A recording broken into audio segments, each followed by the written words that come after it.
Bloch संगठनों ने पाकिस्तान से बलूचिस्तान की आजादी का ऐलान कर दिया। बलूचिस्तान के लोगों की वकालत करने वाले लेखक मीर यार बलोच ने तो दुनिया भर के देशों से बलूचिस्तान को मान्यता देने की मांग तक कर दी।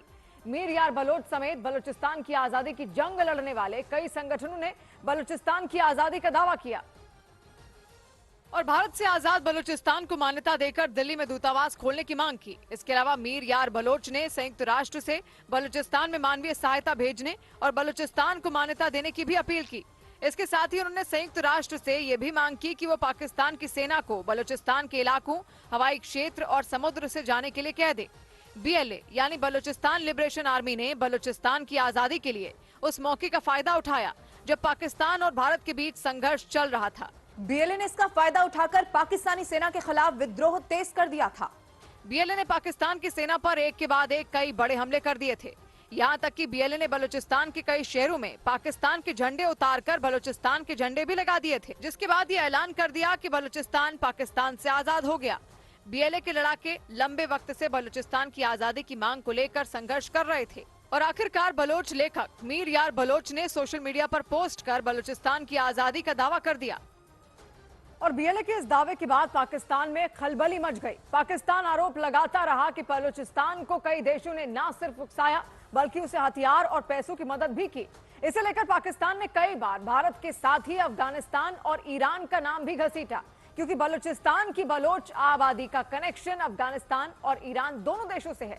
इसके अलावा बलूचिस्तान की सीमा भी ईरान और अफगानिस्तान दोनों से लगती है और यही बलोच आबादी अपने अलग देश यानी बलूचिस्तान की मांग जोर शोर से कर रही है।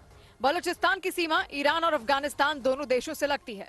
इन दोनों देशों में सीमा के पास वाले इलाकों में बलोच और पश्तून समुदाय के लोग बड़ी तादाद में रहते हैं और इसी वजह से वो बलूचिस्तान की आजादी के आंदोलन में भी समर्थन करते हैं। और पाकिस्तान बार बार यही आरोप लगाता रहा है कि बलोच समुदाय के लोगों को इन देशों से मदद मिलती है। लेकिन पाकिस्तान के लिए सिर्फ यही दोनों देश चिंता नहीं बने, बल्कि पाकिस्तान को सबसे बड़ी चिंता समंदर की सताती है। बलूचिस्तान का ग्वादर पोर्ट अरब सागर के किनारे पर है। अरब सागर के इस हिस्से पर हर वक्त भारतीय नौसेना की पैनी निगाह रहती है।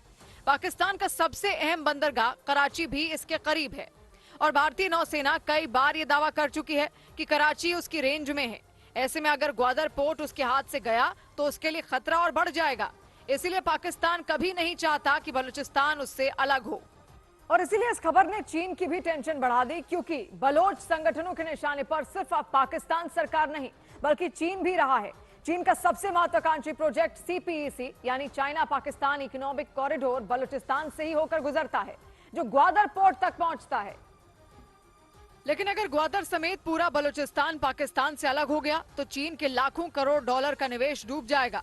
बलूचिस्तान की जमीन को खनिजों का खजाना माना जाता है। माना जाता है कि पाकिस्तान का बलूचिस्तान प्रांत आर्थिक तरक्की के मामले में भले ही सबसे पिछड़ा हो, लेकिन उसकी धरती के नीचे नेचुरल गैस, कोयला, सोना, ऑन्स और तांबा जैसे खनिजों का भंडार है। बलूचिस्तान की आजादी की लड़ाई लड़ने वाले संगठन पाकिस्तान की सरकार के साथ चीन को भी निशाना बनाते रहे हैं। उनका आरोप है कि पाकिस्तान की सरकार उनके संसाधनों का सौदा चीन के साथ कर चुकी है। यहाँ तक कि चीन के प्रोजेक्ट भी बलोच संगठनों के हमलों का शिकार हो चुके हैं। चीन के प्रोजेक्ट सीपीईसी का बड़ा हिस्सा बलूचिस्तान से गुजरता हुआ ग्वादर पोर्ट तक पहुंचता है।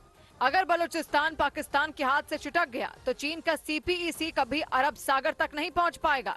यही वजह है कि बलूचिस्तान की आजादी का बलोच संगठनों का दावा चीन के लिए भी बड़े खतरे की घंटी बन